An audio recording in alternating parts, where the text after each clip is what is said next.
Hello everybody. How are you doing today? Oh, hello. Welcome YouTube. Welcome Comcast 21. Thank you for joining us. This is Mental Health Matters, episode 6. Thank you for joining us. Thank you for bearing with us. Thank you for watching us. Thank you for joining, liking, subscribing, and welcome to the show. From last week, Noah. Do we have him? Bring him on. Here he is. Hey, Todd. No, welcome to the show. I didn't want to be out there on my own too much, but thank you so much, Noah, for being on the show. Last week, we had an exciting talk about a place, a cultural standpoint, talking about the greenhouse, a place that was an important place for me at one time. For me, it was my home.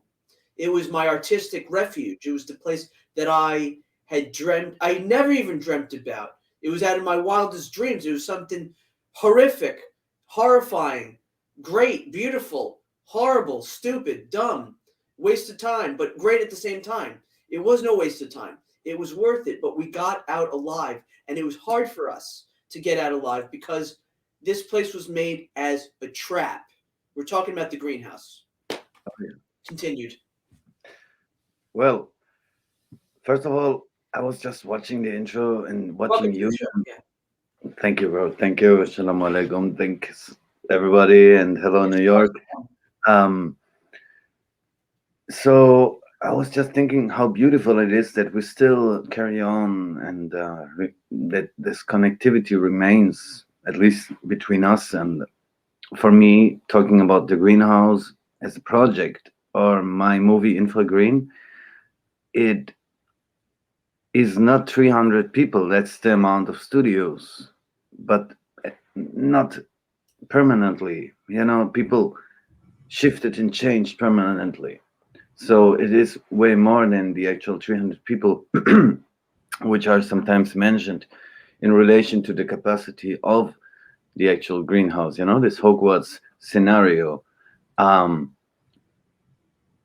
It's not 8 floors, it's 9 floors. There was a basement. And also, if all of us, I guess, remember who've been around the New Year's celebration when we were all been on the roof and watching the 360-degree skyline of Berlin, and that happened 15 minutes from my grandmother's house. She's still there, 87 years, man. She was alive in other times, So for her, it was like, well, whatever, at least you're happy. And for me, coming back, like what I told you last time, the story from Mexico, which for me now got very much reactivated from on a lot of levels, let's say, anyways, in this time. And it's so beautiful for me to being like, let's say, kicked back in to my local Berlin indigenous surroundings, and then meeting this high grade of astonishment potential with the greenhouse. That was, well, state of time being 2015. Coming back with a lot of faith, with a lot of motivation, with a lot of, for me, worthy and good information to transmit. I was working with permaculture and Adobe, Kobe, geodesic design, ways to make architecture, little villages or houses, shelter out of trash. The whole eco mindset, the traditional medicine from Mesoamerica and from the Amazon came into my life, and such an integral part of my actions, my thoughts, and my feelings, and once in a while, in the best case, even in one line. And so I came in there, and in the last episode, we talked a lot about what went wrong, and I personally think it's not enough, and probably there will be, it's even just now the start of the episode, very similar or very same, not different thing, what is happening all over on the planet right now. The truth is exposing itself. So when I say the truth, I don't mean subjective or objective. you know, layers of truth, but this unspeakable momentum, which always will, you know, be what it is, the truth. It's what it is, and so I think the last time, yeah, we it was like for me trying to explain my situation and just having huge struggles with being a young filmmaker in Berlin, and that came like to a point when this podcast from RBB Radio 1 came out, and suddenly I got this call from this dude, Zach Silverstein, from LA, and on my phone, and I was like, "Where do you know that name from?" So, as you know, there was a time I was living in the States, the mid, like the half of 2013. I lived in Brooklyn and Bed-Stuy, and the other half, not entirely, but on the west side in Alhambra Hills in Los Angeles, in the Bay Area, together with a good friend called Christopher Wayne Tucker from Chameleon, who's a DJ playing amongst many other stages on the Burning Man, Robot Heart stage, and Mayan Warrior stage. We met many years when he was living with Simone together. It's going to be interesting at a later point. Very illustrative character in this gameplay.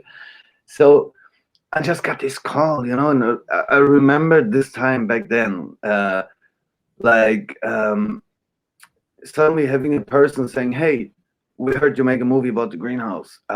Please don't sell it to anybody in Germany or whatever. We're calling you here from Midtown LA, and we probably having the idea to make a movie out of this, out of your movie, out of this story." And it was even way before the whole podcast story came out.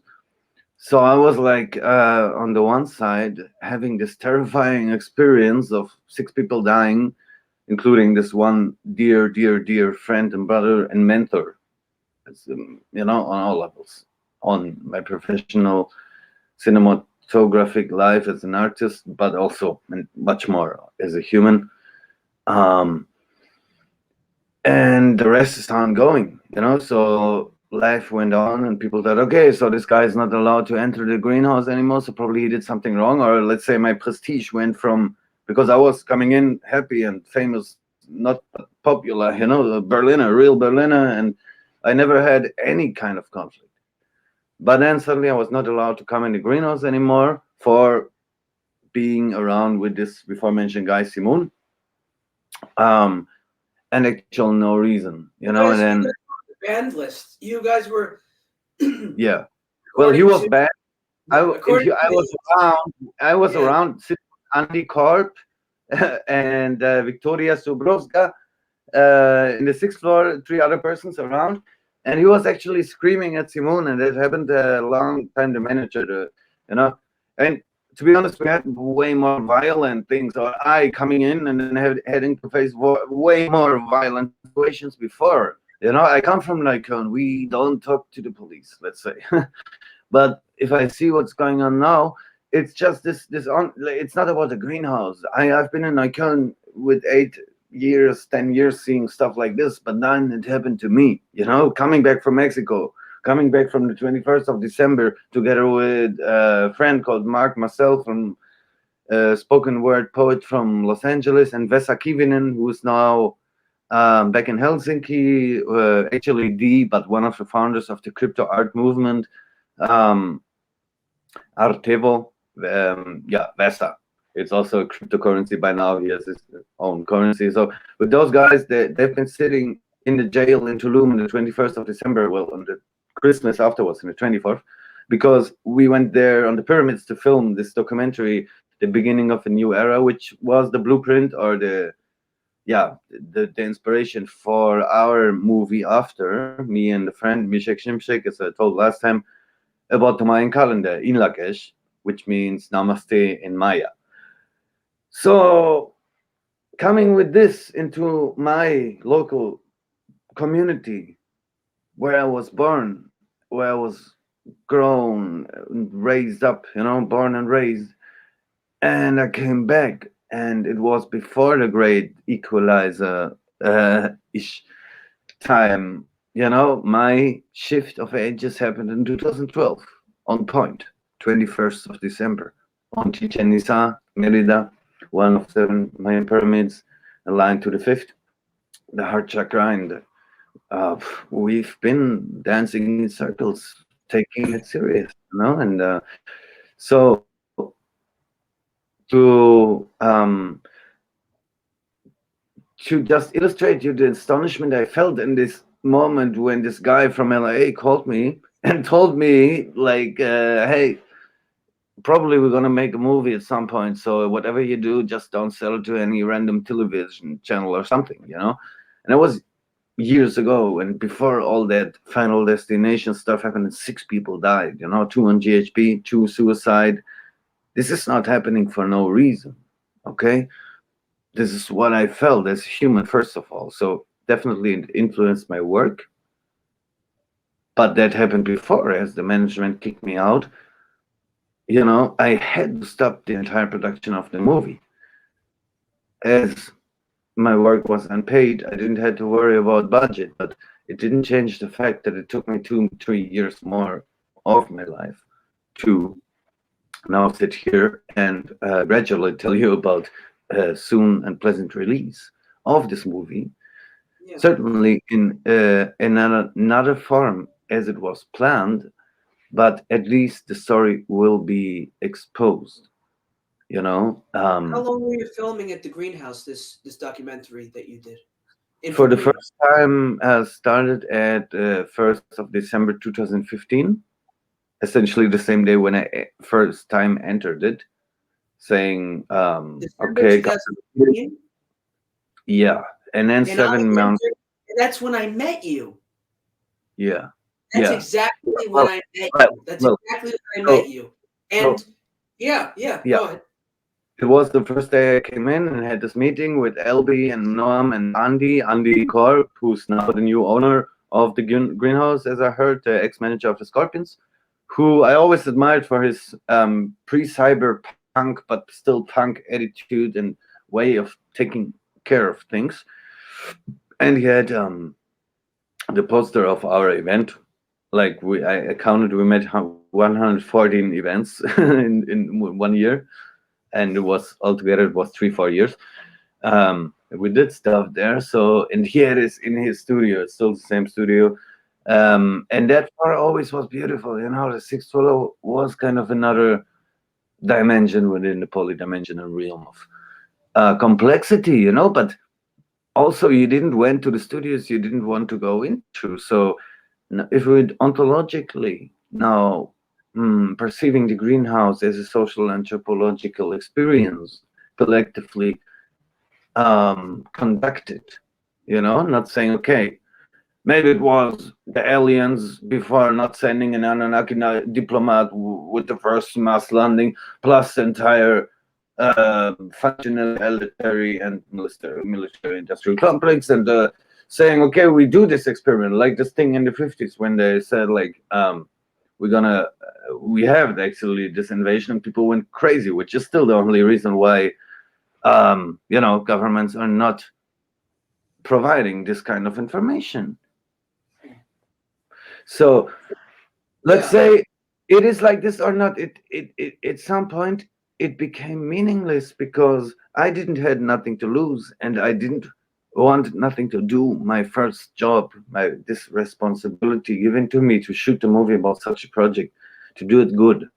Okay, so for me, the thing what I talked about last episode, being kicked out, was already that like pre experience of it. When it actually happened, when 6 people died, I was already out of it. I was, you know um already way more back into my normal realm. So in this time, this call came, and I was aware that it's actually not only Neukölln, it's not just us. Like at some point, if not now, the whole world, the whole universe is watching this shit. So um yeah, now we're sitting here in 2021, the pandemic, happened. And for me, it is just this potential reality what I don't see right now. That the greenhouse is not flourishing, not able to having managed its problems, and now on the same grade and more providing this beautiful space for people to be creative together and live in a productive and efficiency based surrounding with the potential future perspective of doing this on a healthy base, because for sure we're talking about the showbiz, and a lot of my personal work right now as an investigative journalist, as an audiovisual artist, and yeah, just like what I do from ever since is based on critics within the Berlin subculture, within the countercultural influences and streamings and developments, even if you want to take it politically. I think that the whole experience is highly describing and meaningful for what we are living right now collectively as human enterprise on this planet. And in a moment, the movie Infragreen will be released this year, this summer, after the lockdowns. We will have the first screening here in Berlin, and then start the Infragreen tour with DMTV. There is a truck which is 21 meters. I don't know how to say it in the US measurement. I think 21 meters. 21 meters is the meters.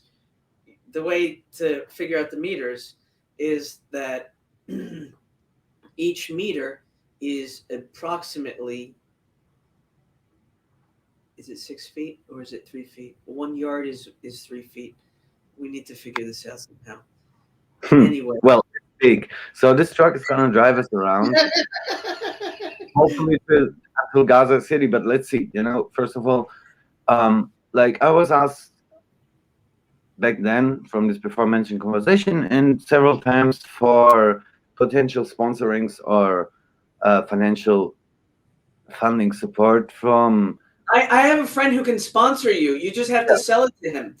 Well, Listen, what I wanted to say really, is, until now, I was asked, but I said no, because this before mentioned person, Javier Gavin Chavi, told me, "Don't take it. We're gonna do our work, and then we're gonna let them make their judgment." So for now, as I know that here in Berlin, a lot of things are about to come up now regarding the greenhouse, not even in relation to my movie. RBB story. Yeah, but tell me about the way your idea. If you have a way to support this from you, I would gradually hear. I really believe that this is the time. If anybody's out there, you can go check it out. RBB online, RBB News Berlin. You can look it up. Greenhouse, and the story is very fascinating. If you're interested in these true crime types of stories, where basically it was a hippie artist commune where over the course of time, over a 2 year period of time, five people, 6 people, I'm not sure how many people, several people died at this place, which was supposed to be this hippie artist commune, and people went there, and it was just a horror. It was really not a nice place to be.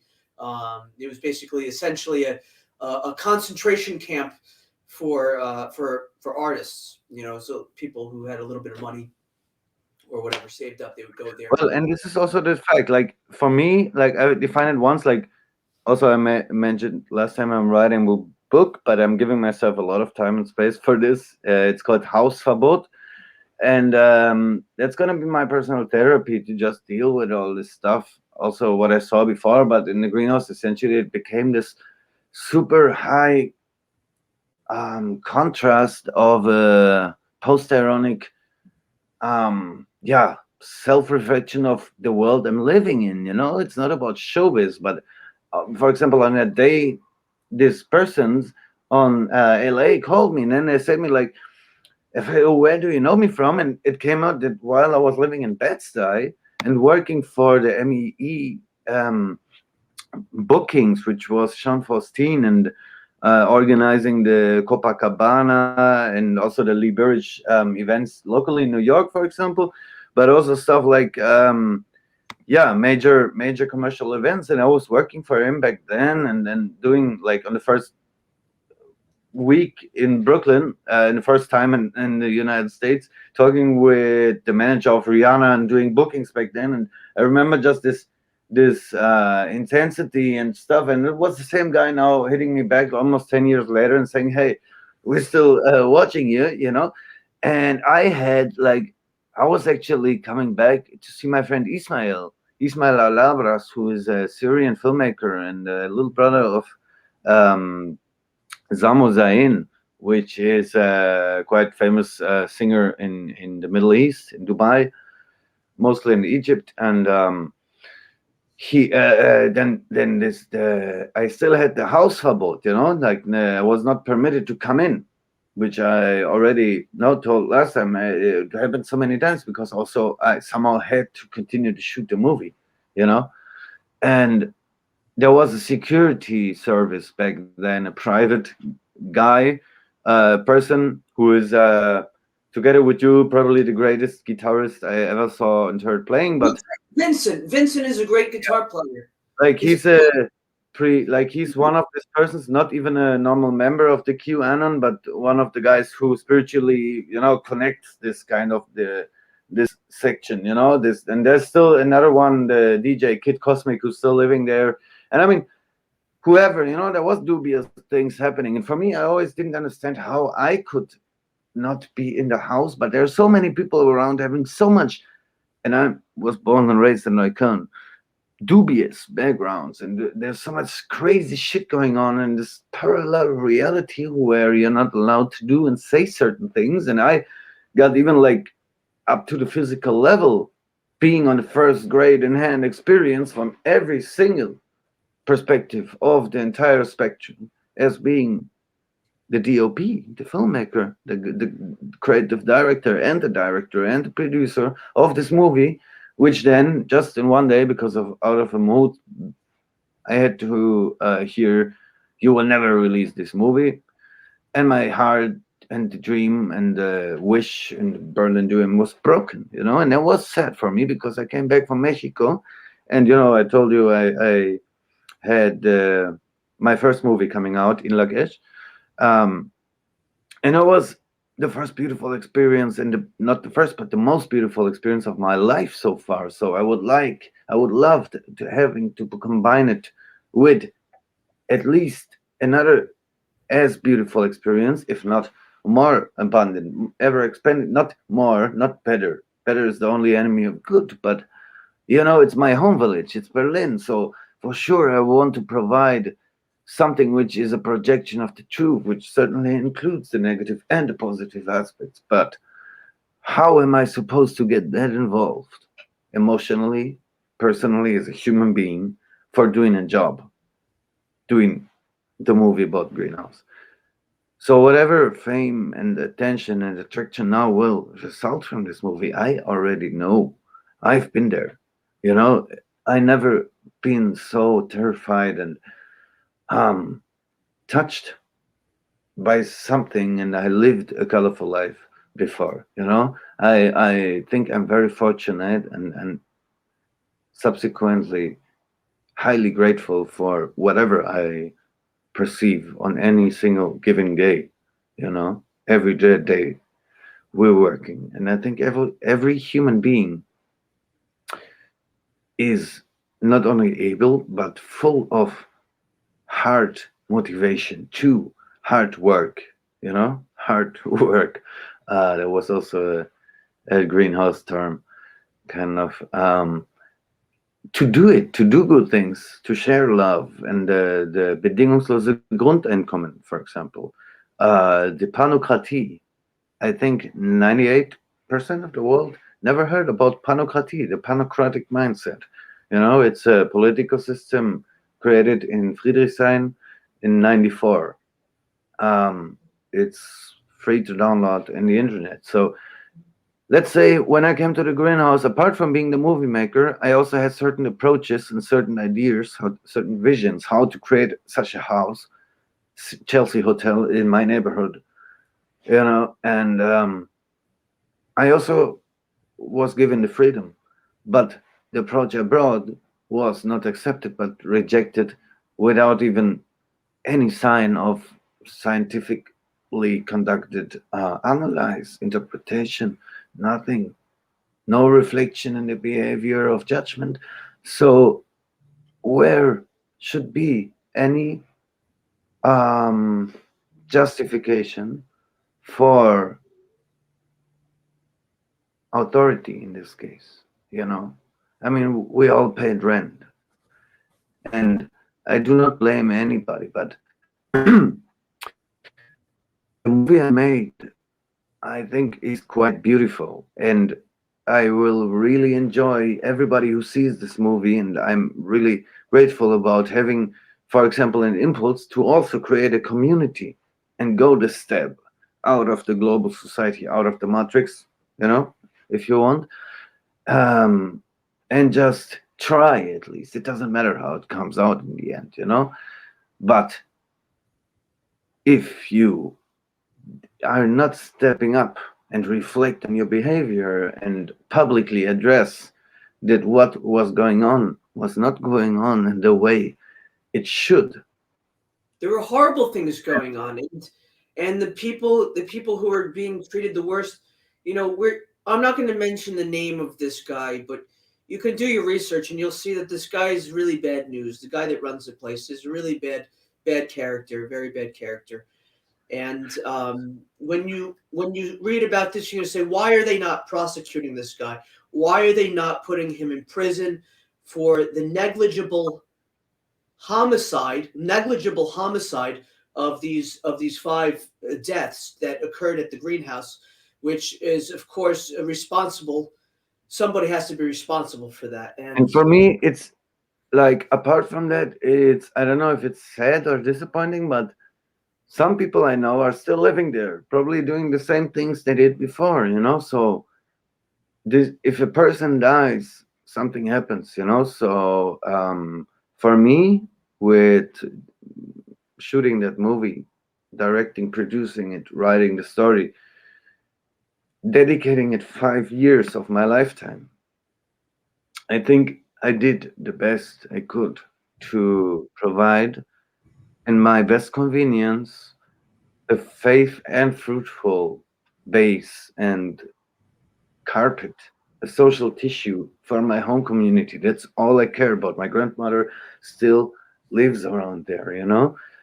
Um, I'm gonna be traveling to the world after this and tell my story, in any case.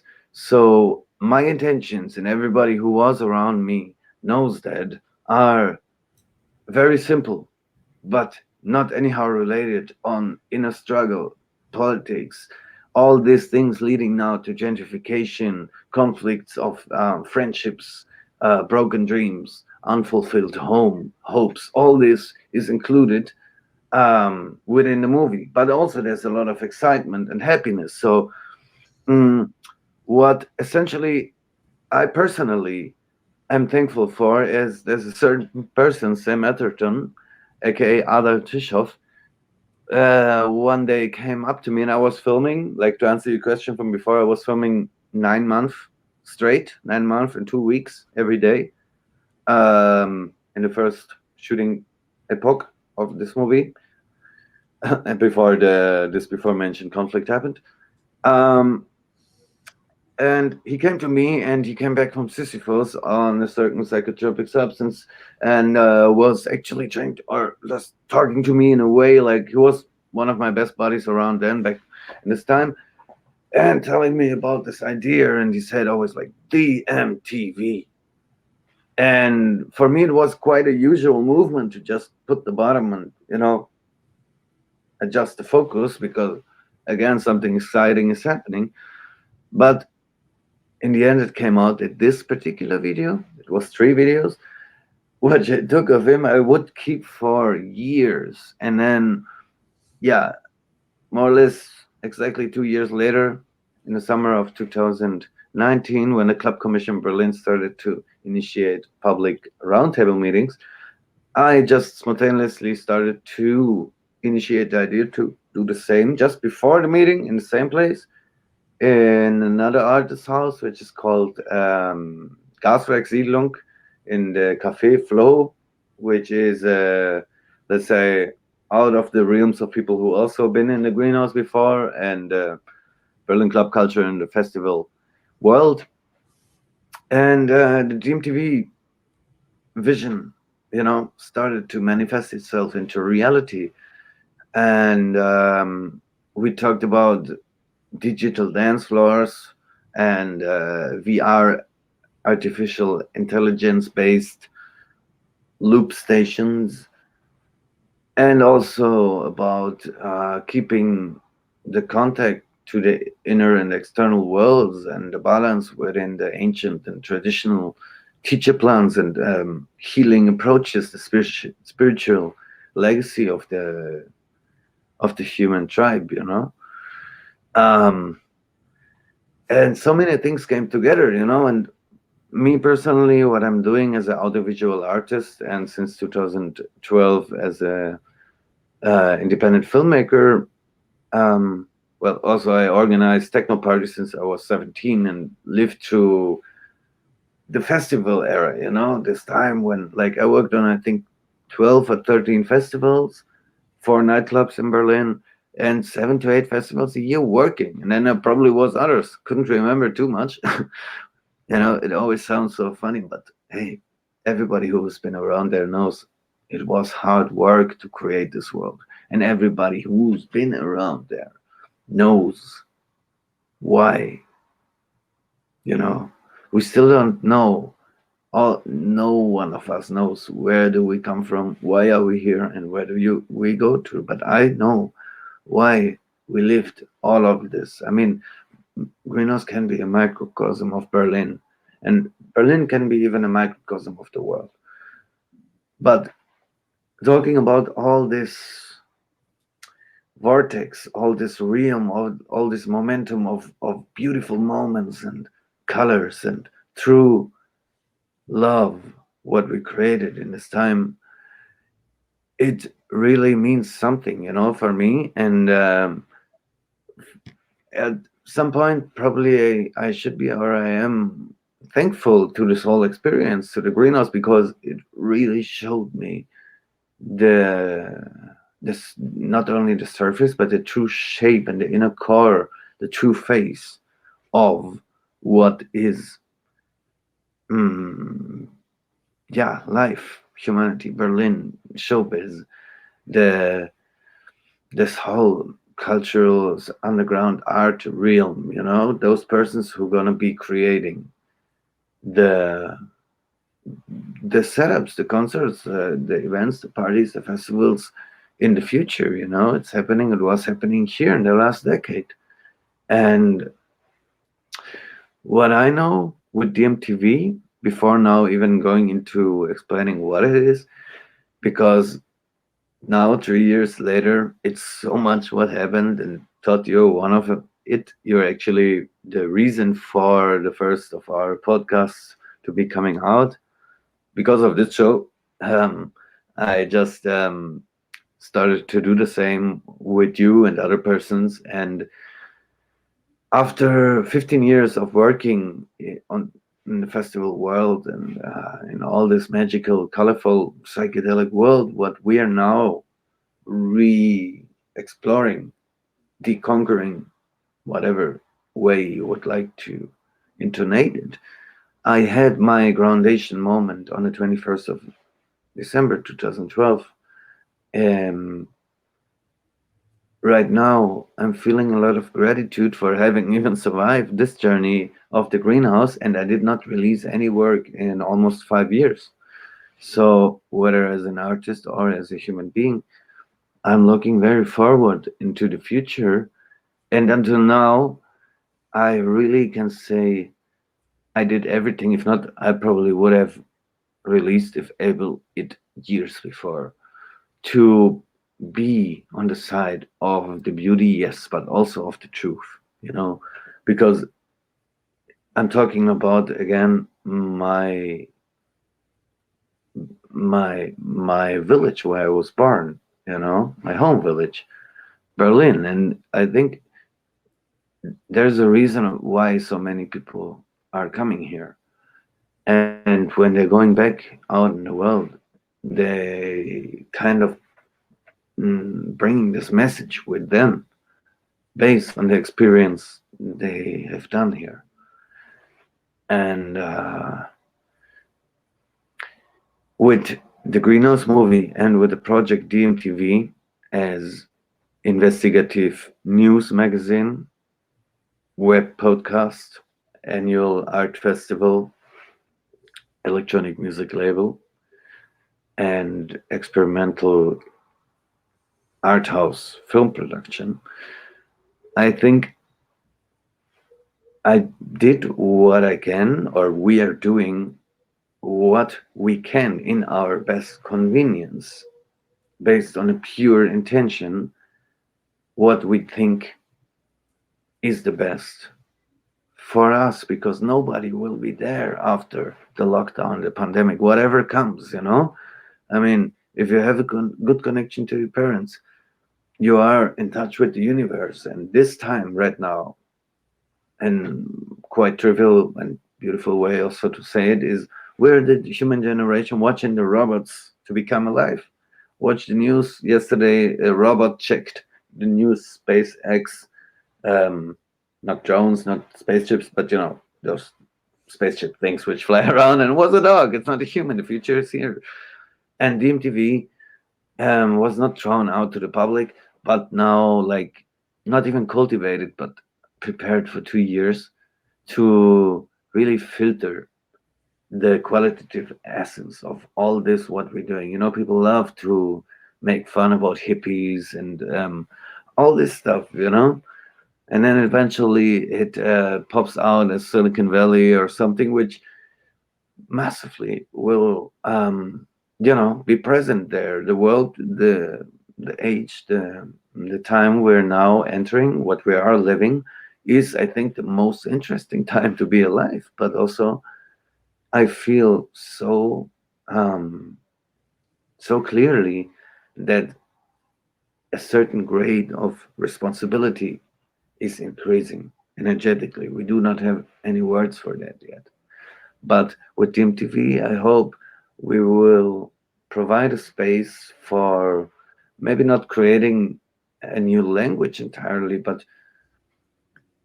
unfold some spaces of abundant beauty and truth, so everybody can realize to it, beyond opinion or politics, let's say.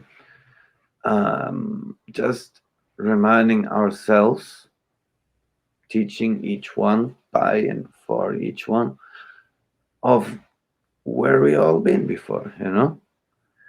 So I think it's not my job to blame or, do something to really make somebody's life difficult. But as I see, there was so many people around, what I see in my lists.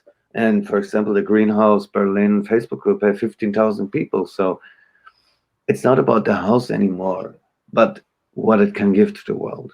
And this is what I hope to provide with the Greenhouse movie, Infragreen, to have a person who probably never heard about all those issues what we had to deal and having to do with now, with your futuristic reprojection, and maybe just do the step and say, okay, man, I take my friends and we gonna create a community of a boat or do whatever and build water filters, or do art or something which is not anymore destroying the planet, at least to start with. So essentially, just to say in closing, because we have to kind of wrap up. I don't take too I long. not even starting to go into the topic. It's always like you make me so much like in this nostalgic mood that I go actually back on a dreamy visionary, but I think precisely mentioned vibe to conduct onto something, because nothing is happening. People are great and complaining, but hey, where's the consequence? right now. I don't see much happening. So The question is now, where do you go from here? Are you going to stay in Berlin? Are you going to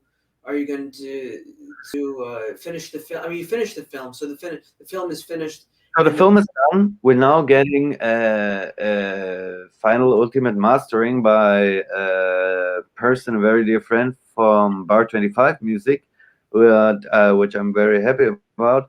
And after we're gonna load this before mentioned truck, um, and just start a tour for the Infragreen movie and go to different places and show the movie and introduce the world to our new approach of what was a party or a rave, which is a new type of event. You could call it a seminar or a workshop.